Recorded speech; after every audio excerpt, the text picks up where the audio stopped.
की जय, खलवा धाम की जय, संत समाज की जय। जय जय जय गुरुदेव महाराज की जय। आज फिर से महाराज जी का कृपा हुआ, आप लोगों के बीच आने का मौका मिला। श्री सद्गुरु भ्यो नमः भक्ति योगाश्रम खलवा का शिष्य मैं दुबे जी आज फिर से मैं अपने सभी श्रेष्ठ गुरु भाई और जो मेरे बाद दीक्षा लिए हैं सभी लोगों से यह आग्रह करते हैं कि आप लोग भी नित्य रात्रि 9 बजे से 10 बजे तक महाराज जी का चर्चा होता है, आप लोग भी आया कीजिए। और जिनको जो भी ज्ञान है या जो भी जानकारी लेना है या जो देना है वो आदान प्रदान करने से ही ज्ञान बढ़ता है। ये हमारे जीवन का मेन लक्ष्य है कि महाराज जी का चर्चा पूरे भारत में हो, और ये तभी होगा कि जब सारे लोग सहयोग करेंगे। आगे प्रभु की माया, महाराज जी जैसा चाहेंगे वैसा ही होगा। हम लोग एक माध्यम हैं और शिष्य का परम धर्म होता है कि अपने गुरु की चर्चा करना। ऋषु बाबू भी आ गए, स्वामी जी की जय हो। सारे लोग धीरे धीरे आ जाएंगे। कहते हैं ना कि आना तो है, आज नहीं तो कल, कल नहीं तो परसों, आना है, सब लोगों को आना है। चंदन जी भी आ गए, स्वामी जी की जय हो। कंचना जी भी आ गई, स्वामी जी की जय हो। सब लोग धीरे धीरे आ जाएंगे। अब हम लोग सर्वप्रथम अपने माता पिता और अपने गुरुदेव की वंदना कर लें, इसके बाद कार्यक्रम को आगे बढ़ाया जाएगा। सारे लोग हाथ जोड़ लें और मेरे साथ अपने इष्ट अपने गुरुदेव के चरणों पे ध्यान दें और वंदना स्टार्ट करें। तमेव माता च पिता तमेव, तमेव बंधु च सखा तमेव, तमेव विद्या द्रविणं तमेव, तमेव सर्वं मम देव देव। ध्यान मूलम गुरुमूर्ति, पूजा मूलम गुरुपदम, मंत्र मूलम गुरुवाक्यम, मोक्ष मूलम गुरु कृपा। प्रेम से बोलिए स्वामी जी महाराज की जय, खलवा धाम की जय, संत समाज की जय। जय जय जय गुरुदेव महाराज की जय। जय। चलिए, अमित बाबू भी आ गए, स्वामी जी की जय हो।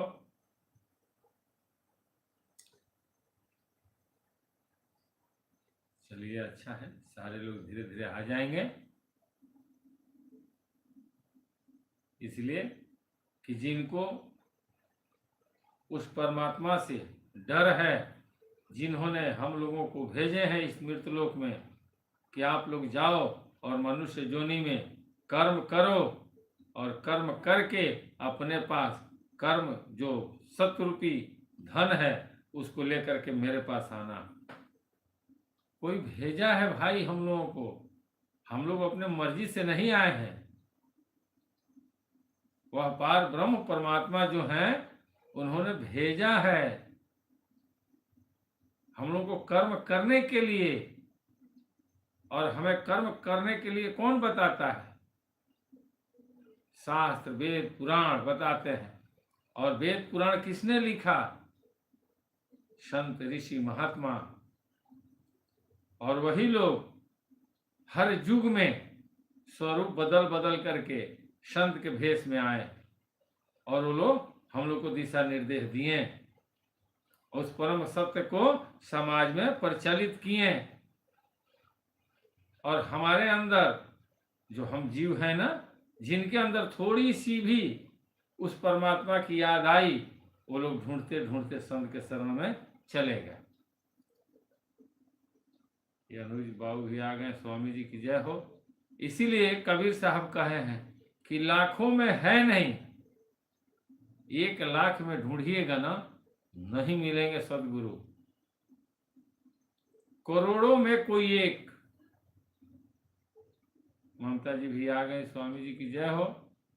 और कबीर साहब क्या कह रहे हैं कि लाखों में है नहीं, करोड़ों में कोई एक, आ उसमें भी न मिले तो अरबों खरबों में देख। अब आप बताइए कि इतने बड़े संत जो थे, संत शिरोमणि जिनको उपाधि दिया गया, ये हमने नहीं, उस समय का जो सनातन था उन्होंने संत शिरोमणि का उपाधि उनको दिया कि नहीं, इन्होंने स्वयं में उस चीज को देख लिया है। गोस्वामी तुलसीदास 16वीं सदी में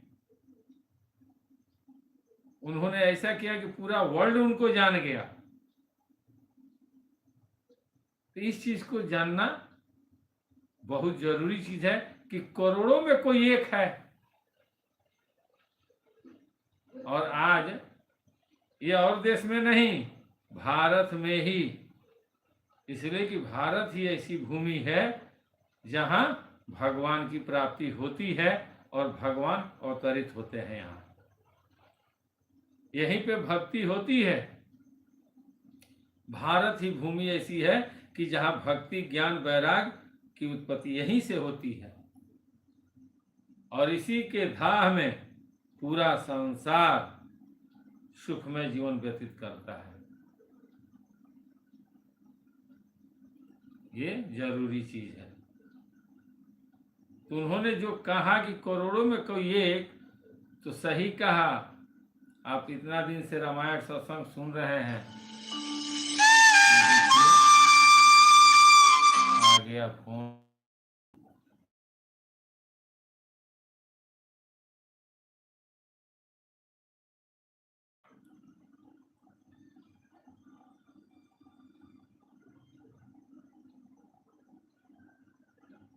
होता है, फोन आ भी जाता है। और हाँ, हो गया। इतना दिन से हम लोग सत्संग कर रहे हैं। आप लोग विचार कीजिए कि रामायण में इतने चौपाई है।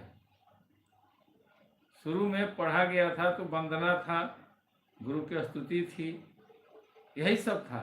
लेकिन अब हम लोग गोस्वामी तुलसीदास जी घुसाए हैं अध्यात्म में। तो जो भी रामायण का चौपाई है, दोहा है, उन्होंने अपने अंदर देखा था और देख करके अनुभव करके उन्होंने लेख में लिखा। कबीर साहब जितने भी उनका जो बीजक में दोहा है, उन्होंने अपने अंदर देखा था और इन्हीं आंखों से देखा था, बाहर भी देखा था, अंदर भी देखा था। इसीलिए उन्होंने कहा कि धर धरती के लेखा, जो बाहर से भीतर देखा। तो भीतर देखना जरूरी है। अभिमन्यु बाबू भी आ गए, स्वामी जी की जय हो। जब तक हम भीतर नहीं देखेंगे तो बाहर देख करके कोई फायदा नहीं होगा। थोड़ा आनंद आएगा, समाज में जय जयकार होगा, जहाँ खड़े होंगे वहाँ लाखों करोड़ों लोग घेर लेंगे। लेकिन रात्रि में जब सोएंगे तो हमारी आत्मा हमसे पूछेगी कि तूने मेरे लिए क्या किया है। कोई शब्द नहीं मिलेगा भाई। उसमें व्यग्रता सताएगी कि हम अब करें तो क्या करें। हम किसी के पास जा भी नहीं सकते हैं, किसी से राय भी नहीं ले सकते हैं, इसलिए कि यह संसार हमको हाथों पर ले लिया है। हम जिधर जाएंगे उधर तांता लग जाएगा। कौन तांता लगाता है? प्राकृतिक लगाती है। उस पीरियड में जो भी हैं बड़े बड़े, उनसे कहा जाए कि आप किसी से चल करके कोई सदगुरु, अगर अभी भी वक्त है, सदगुरु के पास जाइए और उसको अपने में अध्ययन कीजिए। कोई जाएगा? नहीं जाएगा। इसलिए नहीं जाएगा कि उनको पता है कि मेरे अंदर वो पावर अगर नहीं होता, मैं परमात्मा के सानिध्य नहीं होता, तो इतनी पब्लिक हमें घेर कर नहीं रहती। ऐसा नहीं है। वो प्रकृति का चक्रव्यूह है, उझेल देती है प्राकृतिक। बहुत से लोग कहते हैं कोई पूछता ही नहीं है।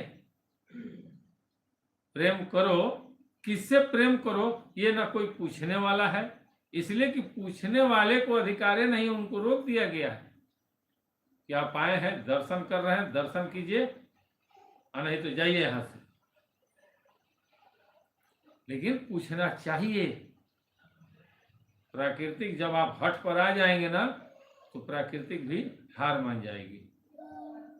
लेकिन आपका लक्ष्य होना चाहिए कि हमें सत्य को जानना है, जिज्ञासा होनी चाहिए। उनको बताना पड़ेगा, ऐसा नहीं है को नहीं बताएंगे, वो बताएंगे, और नहीं तो उनको कहना पड़ेगा कि ढूंढो, कहीं मिल जाएगा। क्यों संकोच करते हैं? मत संकोच कीजिए, बिंदास रहिए। आप देने वालों के लाइन में हैं, अपना पैसा खर्चा करके कहीं भी जाते हैं, लेने वालों के लाइन नहीं है, देने वालों के लाइन में है। तो आपका दायित्व तो बनता है कि आप कहीं भी जाते हैं कुछ जिज्ञासा लेकर जाइए, कुछ जानकारी कीजिए, तब जाकर के आपको बोध होगा। भगवान से प्रेम अगर हम करते हैं तो भगवान को नहीं देखे हैं। भगवान कहाँ है? हर शास्त्र बताता है, हर संत महात्मा बताते हैं कि वो कहीं और नहीं, तुम्हारे अंदर है। और ये कोई नहीं कहता है कि तुम अपने से प्रेम करो, इसलिए कि तुम्हारे अंदर वो हरि बैठे हैं। उन हरि को जानो, उस राम को जानो, उस कृष्ण को जानो जो तुम्हारे अंदर में है। तो कोई पूछेगा तब तो कोई बताएंगे, जब कोई पूछता ही नहीं है तो कोई बताता नहीं है। लोगों को जो अच्छा लगता है वो बताते हैं लोग। कहने वाले कह देते हैं कि भाई तुम तो सीधे साधे भोले भाले हो, अपना कमाई दूसरे को दे देते हो, फिर भी दूसरा तुम्हारा नहीं हो सकता है, और नहीं भी होता है। तुमको वही परेशान करता है जो तुम्हारे अपने हैं, गैर तुम्हें परेशान नहीं करता है। ऐसी ऐसी बातें जब कही जाती है ना, तो हर इंसान के अंदर एक समय आता है जब इसी घटना घटी रहती है, और वो बोलता है कि हाँ, मन की बात बता दी है। तुम्हारे ही बीच में तुम्हारा दुश्मन है, तुम्हारे ही परिवार में तुम्हारा दुश्मन है, लेकिन तुम इतने भोले हो कि तुम्हें पता नहीं है। तुम निश्चल हो, तुम्हारे अंदर कोई छल नहीं है। आप एकदम भक्त हो, लेकिन दूसरा आपसे यूज करता है, दूसरा आपको प्रताड़ित करता है। घबराने की जरूरत नहीं है, समय आएगा प्रभु सब सही कर देंगे। ऐसी ऐसी बातें होती हैं, ये गलत नहीं है भाई, ऐसी होती है। कुछ ऐसी शब्दें होती हैं जो सब पर लागू हो जाता है। सांसारिक उस लोग रोग से ग्रसित हैं, सब लोग ग्रसित हैं, और जो नहीं ग्रसित हैं वो कहीं पड़े हैं आराम से, वो राम नाम के धुन में लगे हैं। तो जानकारी करना आपका दायित्व है, जानिए, जानना जरूरी है।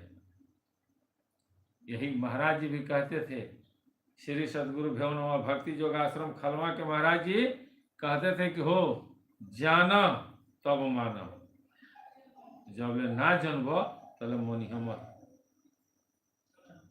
वो जनाते थे, वो दिखाते थे कि देख लो जो नमुआ हम दिले बनी उहे जगह बाहो है, हा देख, वो दिखाते थे। बहुत से लोग कहेंगे कि दुबे जी झूठ बोलते हैं, महाराज जी कहाँ दिखाते थे? अरे तो आपको नहीं दिखाते थे ना, वो जिनको दिखाना चाहते थे उनको दिखा देते थे। आज भी ऐसे ऐसे शिष्य हैं जो जानते हैं जहां है वहां लहरा रहे हैं। वो मालिक जानते हैं, वह पिता जानता है कि किस पुत्र को क्या देना है। पुत्र थोड़ी जानता है, पुत्र तो इतना ही जानता है कि हमारे पिता हैं, हमको सेवा करना है। ये जरूरी चीज है कि आपको जानकारी होना चाहिए, और नहीं है तो इंतजार कीजिए, सबको जानकारी होगा। समय नज़दीके है, कोई ज़्यादा दिन नहीं है, आएगा समय। और जिस दिन आएगा उस दिन आपको आत्मज्ञान होगा कि हाँ भाई, वास्तव में हमें क्या चाहिए। हर उस इंसान को क्या चाहिए? उसको यही चाहिए कि हमारा जीवात्मा जो है, जो हमारा अंदर, हमारे अंदर जो हमारी आत्मा बैठी है, वो जागृत हो जाए, वह परम धाम जाने के लिए वह मार्ग पर चल दे। हर इंसान यही सोचता है कि हे परमपिता परमात्मा, हमें अपने पास बुलाना तो बढ़िया से बुला लेना। और जब उस सत्कर्म में आप प्रवेश करेंगे ना, तो संसार का हर सुख, हर वैभव आपके पास रहेगा। ऐसा नहीं है कि आप दुखी हो जाएंगे, आपको खाना नहीं मिलेगा, आपके बच्चे भूखे मरेंगे, ऐसा नहीं है। आपके घर का सारा स्थिति बदल जाएगा एक आपके वजह से। इसलिए कि आप सत्कर्म में प्रवेश करेंगे, परमात्मा आप पर खुश हो जाएंगे। प्राकृतिक हार मान के कहेगी कि चलो भाई अब सपोर्ट करो। जैसे पति पत्नी में खूब झगड़ा है, ससुराल से मायके पत्नी चली जाती है तो 10 दिन, 15 दिन, महीना दिन, 2 महीना रहती है, गुस्से में फोन भी नहीं करती है, ना पति फोन करता है। लेकिन जब 6 महीना, साल भर बीतता है और पति मूड बना लेता है कि हम जा रहे हैं, उसको लाएंगे या नहीं तो खत्म। तो जब तक पति नहीं जाता है ना, तब तक ससुराल वाले सारे लोग कहते हैं कि ये कर देंगे, वो कर देंगे, ऐसा होगा, वैसा होगा। लेकिन जैसे ही पति पहुंचता है ससुराल में और पत्नी का बाजू पकड़ता है और बोलता है चलो, कोई नहीं बोलता है भाई, कोई नहीं बोलेगा। गांव वाले भी बोलते हैं कि भाई इसका परिवार है, ले जाने दो। लेकिन जब तक पति नहीं पहुंचा है, तब तक सारे लोग उसको छापते हैं कि हम हैं तुम्हारे लिए, तुम टेंशन मत लेना।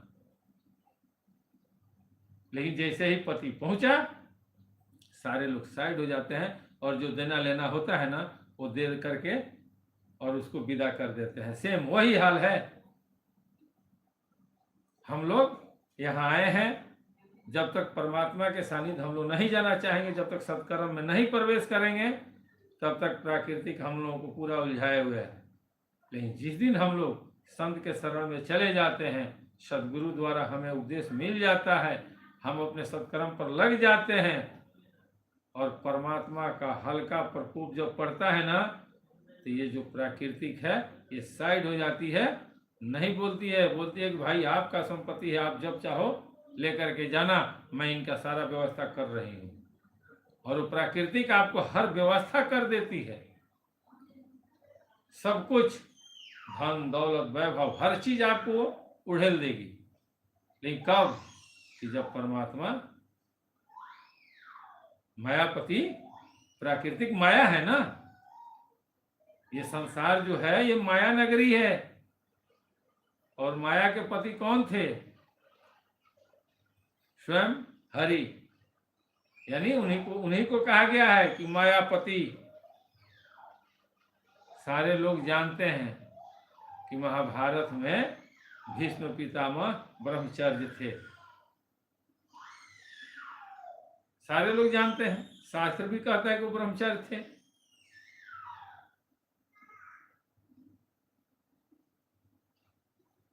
लेकिन जब वो बाण के सेजिया पर सोए थे, तो उन्होंने उतना दिन इंतजार क्यों किया कृष्ण का? कोई तो रीजन होगा। उन्होंने इंतजार किया था। और इसका क्या क्या रूप दिया गया कि कहीं पे आप शास्त्र में सुने, गीता में, महाभारत में, कि और युधिष्ठिर को समझाना था, इसलिए उन्होंने, कृष्ण भगवान ने उनको रोका था कि जब तक युधिष्ठिर भैया को ये नहीं समझाएंगे, तब तक युधिष्ठिर भैया को समझ में नहीं आएगा। कुछ लोग कहते हैं कि द्रौपदी से वहां कुछ संवाद बाकी था, लेकिन सच्चाई क्या था?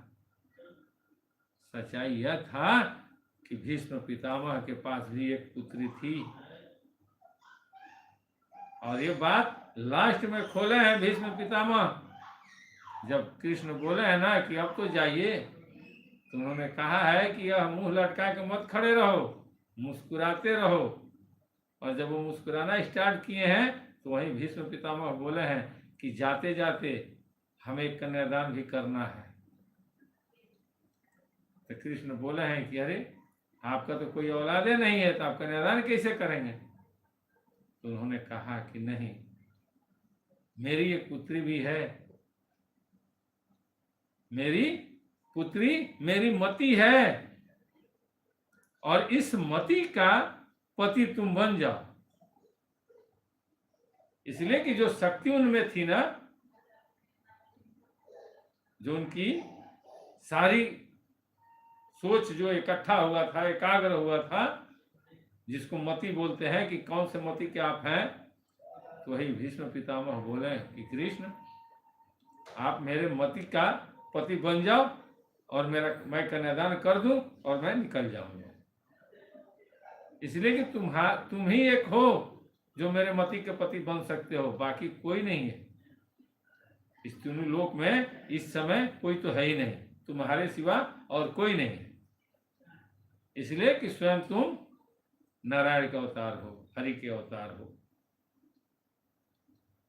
तो वहीं पे वो अपने मति को कृष्ण के सुपुर्द किए हैं और शरीर छोड़ दिए हैं। तो ये जरूरी चीज है भाई, ये जरूरी चीज है, जानना चाहिए। जानने से ज्ञान बढ़ता है। रात हम लोग रामायण में थे, बालकांड में, वो कहते हैं मानस मूल मिली सुर सरही, सुनत सुजन मन पावन करही, आ बीच बीच कथा विचित्र विभागा, आ जनुसरी तीर तीर बन बागा। इस कार्तिक रूपी सरजू का मूल मानस श्री रामचरित्र है, और यह राम भक्ति रूपी गंगा जी में मिली है, इसलिए यह सुनने वाले सज्जन के मन को पवित्र कर देती है। इसके बीच बीच में जो भिन्न भिन्न प्रकार के विचित्र कथाएं हैं, वे ही मानो नदी तट के आसपास वन और बाग हैं। होता है ना, अगर एक लाइन से खाली सत्य पर ही चला जाए, हम लोग जो चर्चा कर रहे हैं ये सब एक छोटा छोटा गांव है, इधर उधर बतिया करके हम लोग समय पास करते हैं। मेन जो चीज है वो ज्यादा देर का नहीं है। ऐसा नहीं है कि 6 महीना साल भर लगेगा उसको जानने में, नहीं, गुरु पल भर में लिखा देते हैं। लेकिन वो उस मुकाम तक पहुंचने के लिए ये सब प्रक्रियाएं हैं जो आदमी अपने मन को धीरे धीरे धीरे धीरे अपने बस में करने का उपाय सोचता है, सत्संग जाता है। वो चीज में से जो सत्य है, जो प्रैक्टिकली है, उसमें से एक भी चीज इसमें नहीं मिलेगा आपको। तो कैसे होगा? ये सब संसार के लिए बना है। ये देखना, ये सिर्फ सुन सकते हैं, देख नहीं सकते हैं। इसको देखने के लिए गुरु के पास जाना पड़ेगा, उस आश्रम में रुकना पड़ेगा। गुरु का जो आश्रम होता है ना, जो लोग पुराने शिष्य हैं वो जानते होंगे कि खलवा धाम में सब लोग, जब महाराज जी रहते थे शरीर में, तो सारे लोग भजन पर बैठते थे। टाइम फिक्स था, कोई उधर उधर नहीं होता था। ये आश्रम पर ही बतलाया जा सकता है। कहीं पे भी मालूम हो तो आश्रम ही होगा, बगैर आश्रम का ये कहीं नहीं हो सकता है। कैसे होगा? नहीं होगा। उसकी व्यवस्था गुरु के सानिध्य रह कर ही, डॉक्टर के पास जब रहेंगे ना, तो डॉक्टर आपका हर पल का देखेगा सिचुएशन कि कहीं ऐसा तो नहीं है कि विस्फोट करने वाला है या वैराग हो जाए। तो गुरु सब संभालते हैं। इसीलिए कहा गया है कि सत्संग, सत जोड़ संग, दो ही आदमी के बीच होता है, तीसरा नहीं रहता है और न रहेगा। तीसरे के बीच सत्संग हो ही नहीं सकता। जहां 2 से ज्यादा लोग हो गए वहाँ शास्त्रार्थ होता है, सत्संग नहीं होता है, शास्त्र की बात होने लगती है। लेकिन सत्संग 2 ही आदमी में होता है, तीसरा वहाँ नहीं रहता है। प्रेम से बोलिए स्वामी जी महाराज की जय हो। और क्या कह रहे हैं, उमा महेश विवाह बराती, आते जलचर अनगिनत बहुभांति, रघुवर सनम रघुवर जन्म आनंद बधाई, भंवरे तरंग मनोहर ताई। श्री पार्वती जी और शिव जी के विवाह के बाराती इस नदी में बहुत प्रकार के असंख्य जलचर जीव श्री रघुनाथ जी के जन्म की आनंद बधाइयाँ ही इस नदी के भैरव और तरंगों की मनोहरता है। यानी सारे लोग जय जयकारा कर रहे हैं, भाई आज राम जी हमारे धरती पर अवतरित हुए हैं। ये सारे कह रहे हैं कि बाल चरित्र बहु बंधु के भजन विपुल बहुरंग, नृप रानी परिजन सुकृत मधुकर बारी विहंग। चारों भाइयों के जो बाल चरित्र हैं वे ही इसमें लिखे हुए रंग बिरंगे बहुत से कमल हैं। महाराज श्री दशरथ जी तथा उनकी रानियों और कुटुंबियों के सत्कर्म पूर्ण ही अमर और जल पक्षी है। अब देखिए, इस शरीर में बहुत से ऐसे अंग हैं जो अपना अपना कार्य करते हैं। बहुत से लोग कहते हैं कि हम सोए थे, हम नहीं जानते हैं।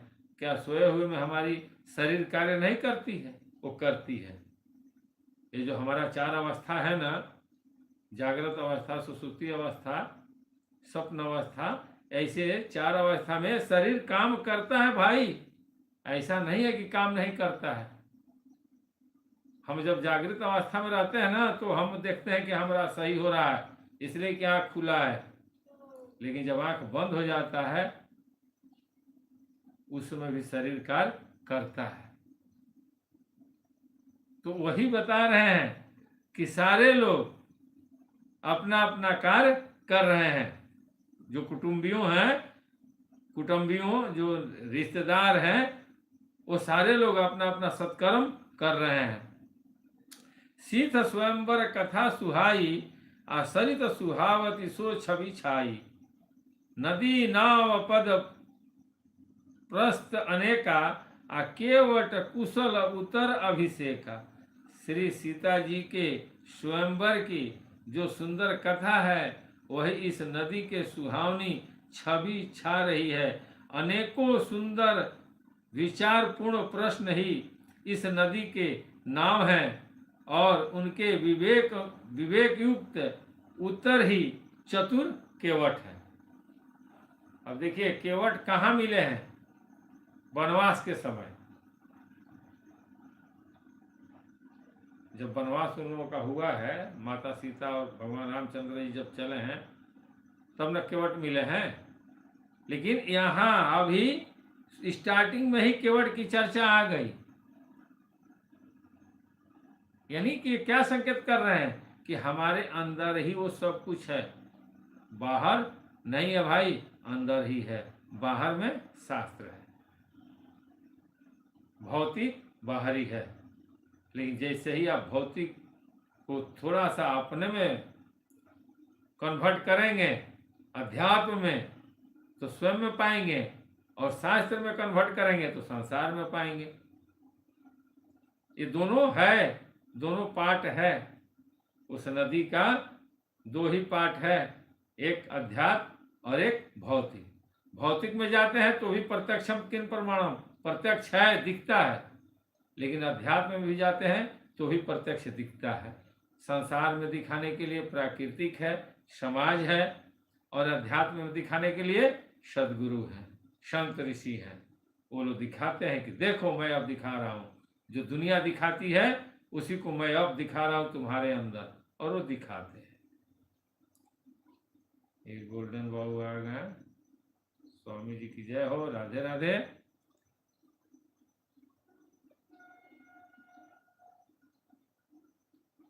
और क्या कहते हैं, सुनी अनुकथन परस्पर होई, अपथिक समाज सोई सरि सोई। घोर धार भृगुनाथ ऋषानी, अघाट सुबुद्ध राम वर बानी। इस कथा को सुनकर पीछे जो आपसे इस कथा को सुनकर पीछे जो आपस में चर्चा होती है, वही इस नदी के सहारे सहारे बहने वाले यात्रियों का समाज शोभा पा रहा है। परशुराम जी का क्रोध इस नदी की भयानक धारा है और श्री रामचंद्र जी के श्रेष्ठ वचन ही सुंदर बंधे हुए घाट हैं।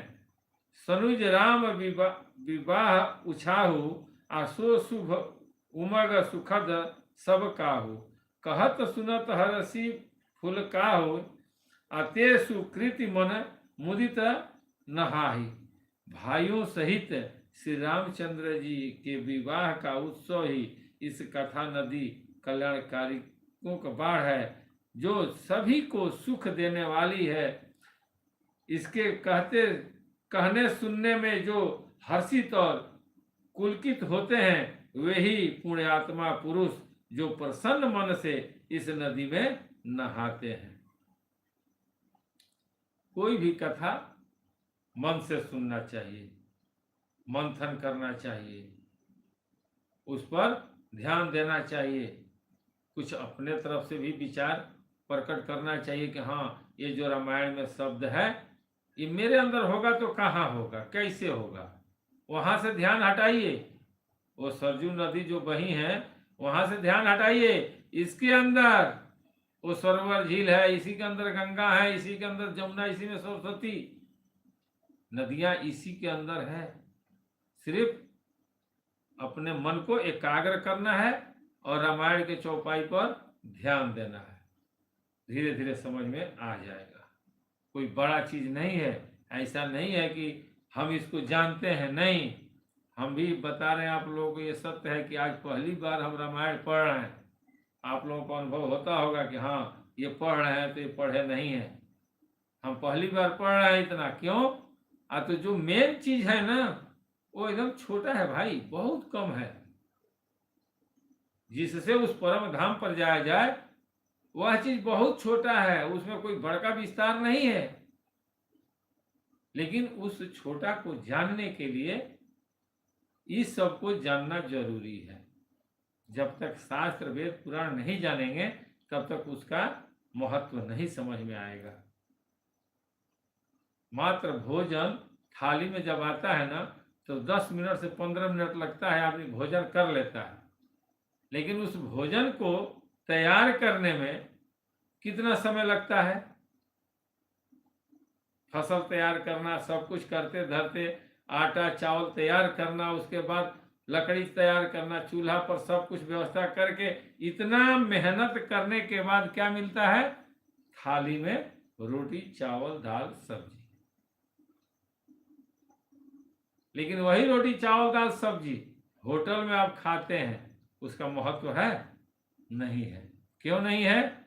तो वहां आपका कमाया हुआ पैसा फेंके, अच्छा लगा तो ठीक है, नहीं लगा पैसा देकर वहां से चल दी। लेकिन जो घर में रोटी बना है, उस रोटी को फेंकने में मोह लगेगा। लेकिन अगर सामने जानवर बैठा है तो मन में खुशी होगी कि भाई एक रोटी छोड़ दो इसके लिए भी। लेकिन होटल में क्या छोड़ेंगे रोटी? नहीं छोड़ेंगे। लेकिन आप अगर खाना अच्छा नहीं है तो होटल बदल देंगे, लेकिन घर बदलेंगे नहीं? बदलेंगे। क्यों? आते इसमें आप और मेहनत करेंगे कि वो खाना और अच्छा लगे, कैसे बने। इसलिए कि यहाँ भावना है, यहाँ संघर्ष है, मेहनत है। तो सेम इसी तरह से ये शास्त्र है। जब शास्त्र पढ़ेंगे ज्ञान बढ़ेगा, जब गुरु के शरण में जाएंगे, तर्क करेंगे, गुरु उसको बोध कराएंगे, और जब बोध कराते हुए उस स्वरूप को देंगे, तो वह स्वरूप का महत्व आपके जी में इतना बिजोड़ रहेगा ना, कि आप कहेंगे कि भैया हम ये तभी कहेंगे कि जब वैसा पात्र आप बनेंगे। ये जरूरी चीज है, इसलिए शास्त्र को भी जानना चाहिए। कहते हैं राम तिलक हित मंगल साजा, आ परब जोश जनु जुरे समाजा। काई कुमति के कई केरी, आ परिजासु फल विपति धनेरी। श्री रामचंद्र जी के राज तिलक के लिए जो मंगल साज सजाया गया, वही मानो पर्व के समय इस नदी पर यात्रियों के समूह इकट्ठे हुए हैं। केकई की कुबुद्धि ही इस नदी में काई है, जिसके फल स्वरूप बड़ी भारी विपत्ति आन पड़ी। केकई थी ना, वो क्या बता रहे हैं? कुबुद्धि, बुद्धि नहीं था उनके पास। बुद्धि होता तो मंथरा 5 मिनट समझाई थी, मंथरा 5 मिनट समझाई थी और वो समझ गए, और राम का वनवास हो गया। इसीलिए कहते हैं कि किसी की बात सुनिए, सुनिए सबकी, मंथन कीजिए, विचार कीजिए कि भाई सामने वाला जो कह रहा है कहीं ऐसा तो नहीं कि गलत कह रहा है, और कहीं ऐसा तो नहीं कि सही कह रहा है। तो जो समझा रहा है उसका बैकग्राउंड देखिए कि ये किस टाइप का आदमी है, इसका साथ समाज कैसा है, इसके साथ उठने बैठने वाले किस टाइप के लोग हैं, ये भी देखना हर इंसान का दायित्व बनता है। ये नहीं कि जो गलत के साथ हो और वही समझाए और आप मान लें तो वही हाल होगा कि बना बनाया राजगद्दी छोड़ करके वनवास जाना पड़ा और पिता दशरथ प्राण को त्याग दिए। ये अपना चेतना को जागरूक कीजिए, सोचिए समझिए। दुनिया है, कुछ अच्छी कहेगी कुछ गलत कहेगी, सबका लेकर के विचार कीजिए और जो अच्छा लगे वह कीजिए। आप स्वयं फैसला कर लेंगे कि ये सही है कि गलत है, लेकिन जिसने आपको सिखाया उसके बारे में जानिए कि इसका इतिहास क्या है, ये कहाँ से आता है, ये कैसा व्यक्ति है। कहीं ऐसा तो नहीं है कि इसके चलते हमारा बना बनाया खेल बर्बाद हो जाए। नहीं सोचेंगे तो वही हाल होगा कि अच्छे दिन पीछे गए गुरु से कियो न हेठ, अब पछताए होते क्या जब चिड़िया चुग गई खेत। वही बोल रहे हैं गोस्वामी तुलसीदास जी कि अगर केकई कुबुद्धि ही इस नदी में काई है, जिसके फल स्वरूप बड़ी भारी विपत्ति आ पड़ी। शमन अमित उत्पात सब भरत चरित जप जाग, कली अध खल अवगुण कथन तेजल मल बग काग। कह रही हैं संपूर्ण अनगिनत उत्पातों को शांत करने वाला भरत जी का चरित्र नदी तट पर किया जाने वाला जप यज्ञ है। कलयुग के पापों और दुष्टों के अवगुणों को वर्णन है। वे ही इस नदी के जल का कीचड़ और बगुले कौवे हैं। कीर्ति सरित छहु ऋतु रूरी, आ समय सुहावनी पावनी भूरी। हिम हिम शैल सुता सिख ब्याहु, आ शिशिर सुखद प्रभु जन्म उछाहु। ये कीर्ति रूपिणी नदी 6 ऋतुओं से सुंदर है। सभी समय यह परम सुहावनी है और अत्यंत पवित्र है। इसमें शिव पार्वती का विवाह हेमंत ऋतु में श्री रामचंद्र जी के जन्म का उत्सव सुखदायी शिविर ऋतु है।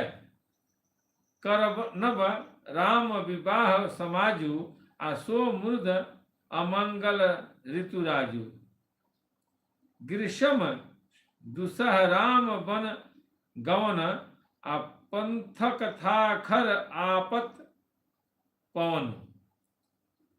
कह रहे हैं कि बरनथ राम विवाह समाजु आशोभुद मंगलमय ऋतुराजु कृषम दुसह राम बन गवनु अपंथ कथा खर आतप कपौनु।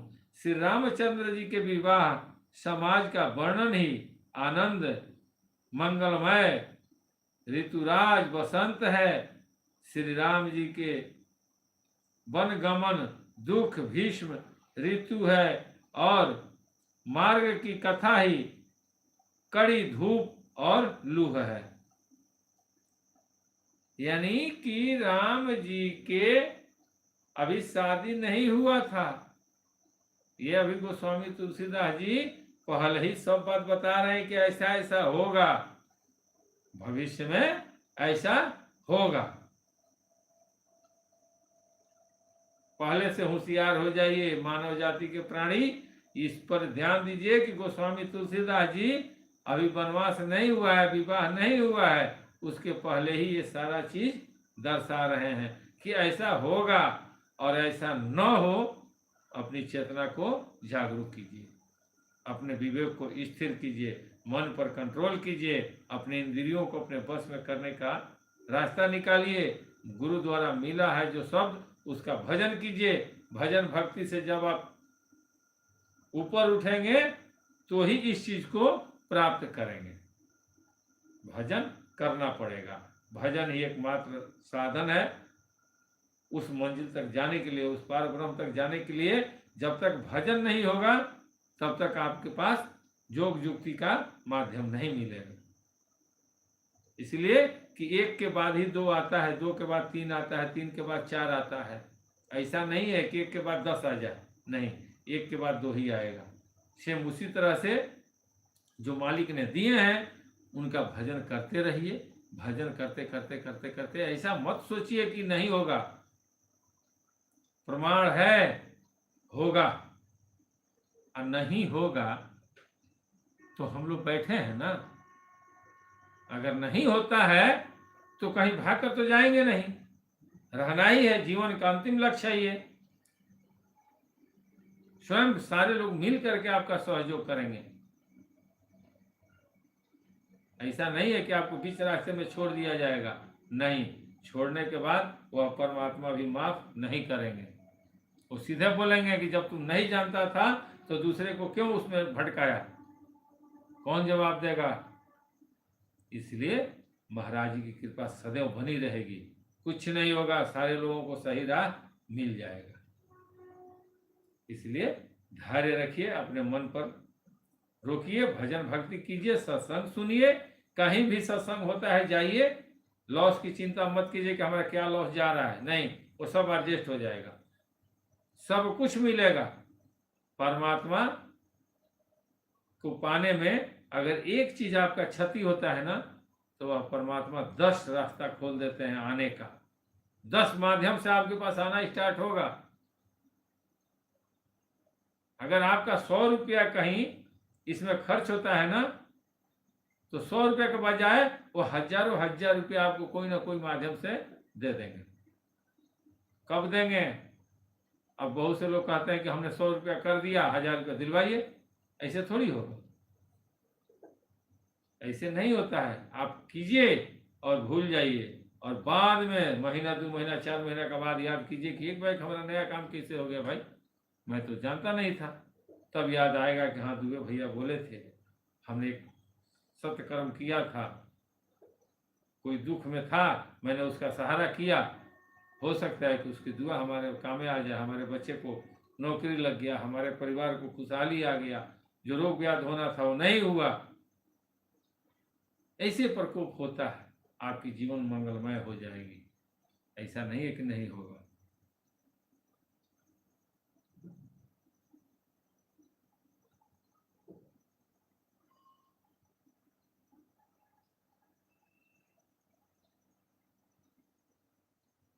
क्या लिख रहे हैं ब्रजेश बाबू?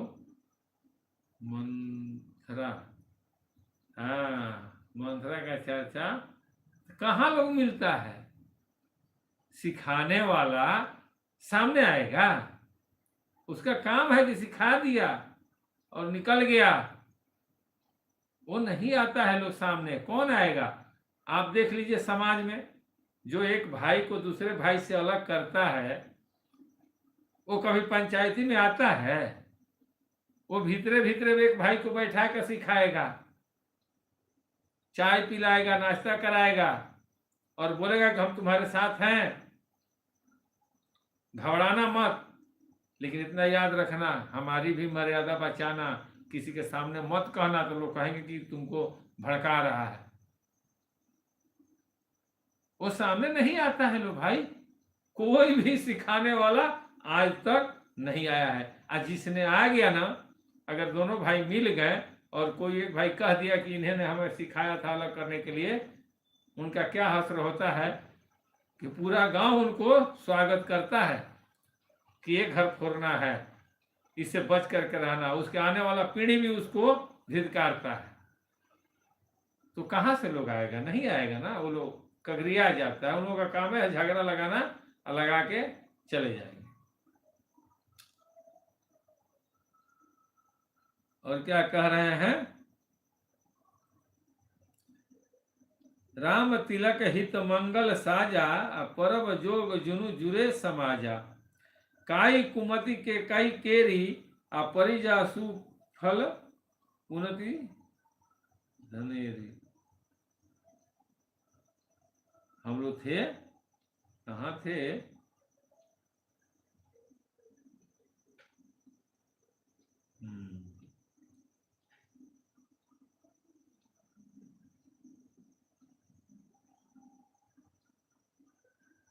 कड़ी धूप लू है। और कहाँ थे? ये देखिए इधर उधर हो गया।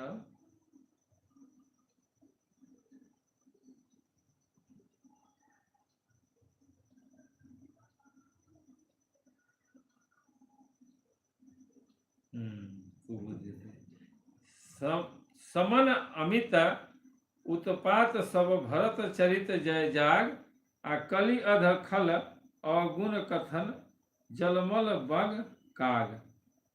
संपूर्ण अनगिनत उत्पातों को शांत करने वाला भरत जी का चरित्र नदी तट है। जप यज्ञ है, कलयुग के पापों और दुष्टों को और गुणों को जो वर्णन है वे ही इस नदी के जल का कीचड़ और बगुले कौवे हैं। कृति सरति छहु ऋतु रूरी, आ समय सुहावनी पावनी भूरी। हिमशैल सुता शिव ब्याहु, आ शिशिर सुखद प्रभु जन्म उछाहु।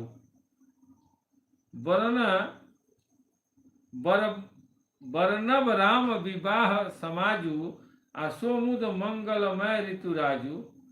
ग्रीष्म दुसह राम बन गवनु, आ पंथ कथा खर आपत पवनु। हाँ, यहाँ तक हम लोग थे। श्री रामचंद्र जी विवाह समाज का वर्णन ही आनंद मंगलमय ऋतु मंगल है। श्री राम जी का वन गमन दुख ग्रीष्म ऋतु और मार्ग की कथा ही कड़ी धूप और लू है। बरपा घोर निशाचर रारी, असुरकुल साली सुमंगलकारी। राम काज सुख विनय बड़ाई, आ विशद सुखद सोई शरद सुहाई।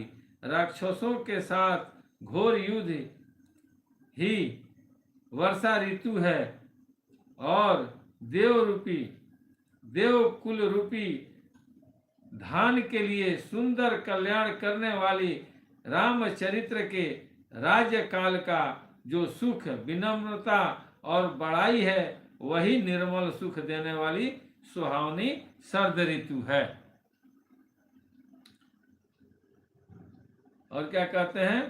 सती शिरोमणि सिय गुण गाधा, आ सोई गुण अमल अनुपम पाधा। भरत भुआउ मुसीतल ताई, आ सदा एक रस बरनी न जाई। सती शिरोमणि श्री सीता जी के गुणों को जो कथा है वही इस जल का निर्मल और अनुपम गुण है। भरत जी का स्वभाव ही इस नदी के सुंदर शीतलता है जो सदा एक सी रहती है और जिसका वर्णन नहीं किया जा सकता है। अवलोकनी बोलनी मिलनी प्रीति परसर हास आ भय भली चहुबंधु की जल मधुरी सुबास। चारों भाइयों का परस्पर देखना, बोलना, मिलना, एक दूसरे से प्रेम करना, हंसना और सुंदर भाईपना इस जल की मधुरता और सुगंध है। आरती विनय विनत दिनता मोरी लधुता ललित सुबारी न थोरी। अद्भुत सलिल सुनत गुणकारी आम पियास अनो आस पियास मनोमल हारी। मेरा अर्थ भाव विनय और दीनता इस सुंदर और निर्मल जल का हल्कापन नहीं है, अर्थात अत्यंत हल्कापन है।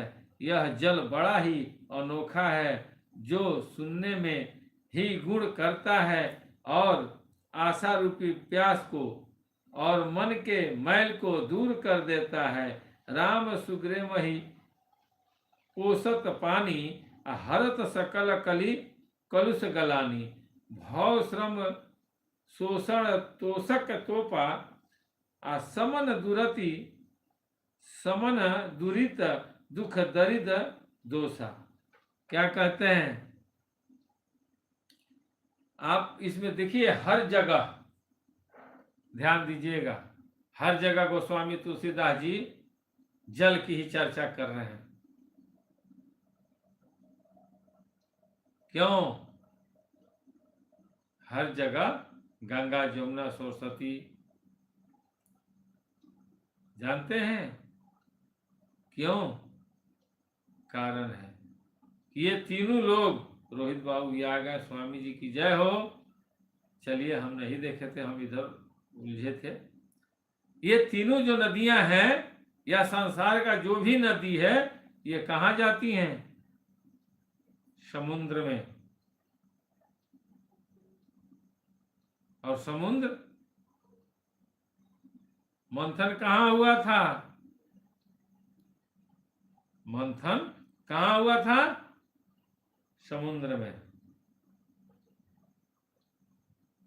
14 रत्न कहाँ निकला था? समुद्र में।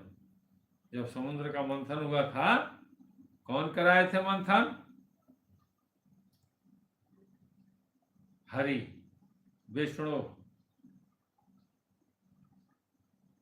और राम किनके अवतार थे? विष्णु अवतार थे।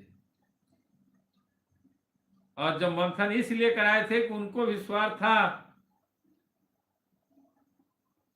इसलिए कि लक्ष्मी चली गई थी, मंथन कराना पड़ा। और मंथन से जो 14 रत्न निकला ना, उसमें वैद्य धन्वंतरी भी निकले अमृत का कलश लेकर के, उसमें जहर भी निकला, उसमें कामधेनु गाय भी निकली, उसमें घोड़े भी निकले, उसमें 14 रत्न निकला। लेकिन मंथन हुआ तब निकला, अपने से नहीं निकला। वो मंथन कौन कराए थे? बासुकी नाग, जो बासुकी नाग थे ना, उनको रस्सी बनाया गया था और वो पहाड़ को पिल्लर बनाया गया था। और जब वो नीचे धंसने लगा तो विष्णु भगवान को कछुआ बन के नीचे जाकर अपने पीठ पर रोकना पड़ा। उतना संघर्ष होगा तब न जाकर के 14 रत्न निकलेगा। गोस्वामी तुलसीदास जी बार बार संकेत कर रहे हैं। इसलिए जानना जरूरी है। संत ही बताएंगे, कोई सदगुरु ही बताएंगे और वही मंथन कराएंगे। ये मानव रूपी सागर में गुरु नाम रूपी जब शेषनाग मंथन करेंगे ना, तब जाकर के वो 14 रत्न जब निकलेगा ना, तो ये आत्मा जागृत होगी और उस समय उस आत्मा को सब कुछ मिलेगा।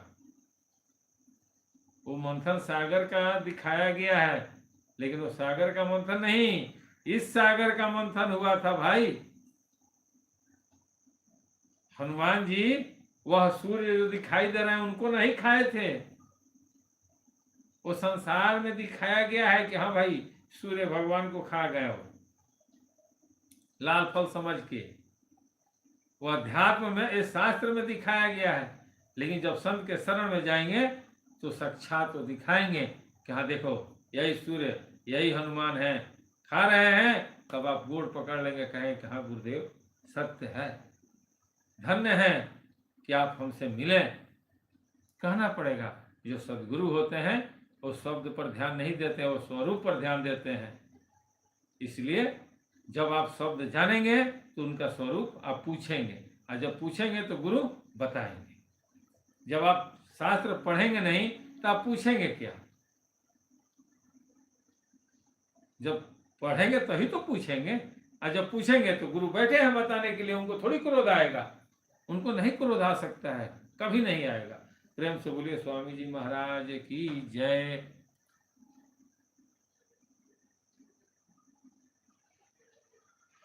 चलिए टाइम हो गया, महसूस नहीं हो रहा है, होता है चढ़ जाता है तो चढ़ जाता है, थोड़ा लेट भी हो जाता है, कोई बात नहीं है। महाराज जी भी इस चीज़ को जानते हैं। अब सारे लोग हाथ जोड़ लीजिए और मेरे साथ महाराज जी का आरती और सर्वप्रथम अपने माता पिता का भी आरती साथ ही साथ हो जाए, इसलिए कि प्रथम गुरु माता पिता, द्वितीय गुरु गुरु होते हैं, सदगुरु होते हैं, वो हमको राह दिखाते हैं। और प्रथम गुरु माता पिता इसलिए होते हैं कि उन्हीं के माध्यम से हमारी उत्पत्ति हुई, वो नहीं होते तो हम नहीं होते, हम नहीं होते तो ये संसार हमारे लिए नहीं होता। इसलिए सब लोगों को अपने में एकाग्र कीजिए और मेरे साथ आरती स्टार्ट कीजिए। ध्यान मूलम गुरु मूर्ति, पूजा मूलम गुरु पदम, मंत्र मूलम गुरु वाक्यम, मोक्ष मूलम गुरु कृपा। हरि ओम जय श्री जगतारन स्वामी, जप श्री जगतारन, कलि के कलुष विभाजन भवताप निवारण। हरि ओम जय श्री जगतारन, तारण कारण आए जगत में, स्वामी संत रूप धर लेना, हो मोरे स्वामी संत रूप धर लेना, करी कृपा मुझ पति तन पर, हठ दर्शन दीना, हो मोरे स्वामी हठ दर्शन दीना, रूप अनूप महा छविधारी, जन को मन मोहे, हो मोरे स्वामी जन को मन मोहे, दरस करत धनाशय, वर्ण सके अस को है। हरि ओम जय श्री जगतारन, मधुर बचन संशय सब नासत, नाम अमलोक दीना, हो मोरे स्वामी नाम अमलोक दीना, जीवन मुक्ति लखो प्रभु निज शरणन कर लेना।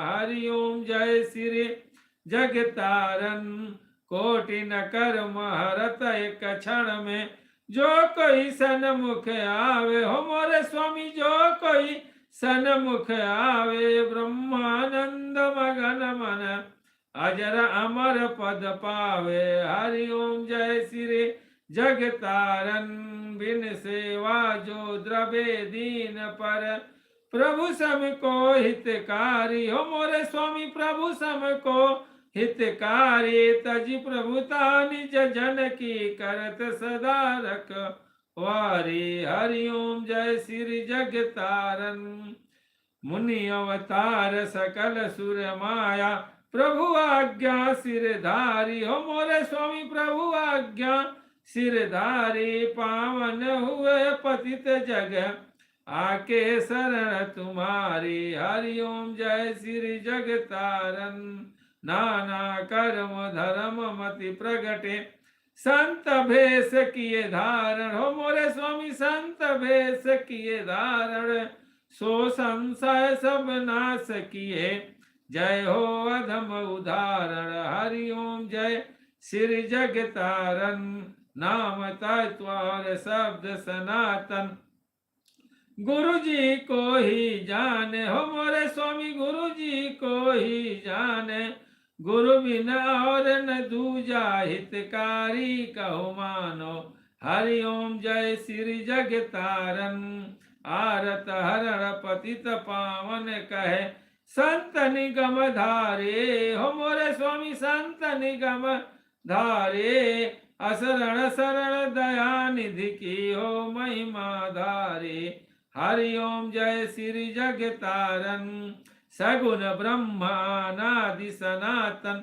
श्री सदगुरु जी के हो मोरे स्वामी श्री सद गुरु जी के आरती करत पतित रखऊ लाज निज मन के हरि ओम जय श्री जग तारन हरि ओम जप श्री जग तारन स्वामी जप श्री जग तारन कलि के कलुष विभंजन भवताप निवारण हरि ओम जय श्री जग तारन तमेव माता च पिता तमेव तमेव बंधु च सखा तमेव तमेव विद्या द्रविणं तमेव तमेव सर्वं मम देव देव।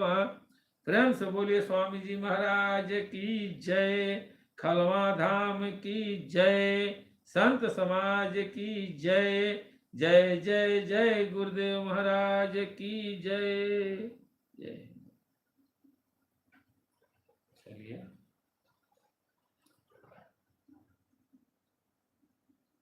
अच्छा है, होता है कभी कभी लेट भी हो जाता है। आज की मुलाकात बस इतनी, चाहे कल आप कर लीजिएगा बात जितनी। जय खलवा धाम।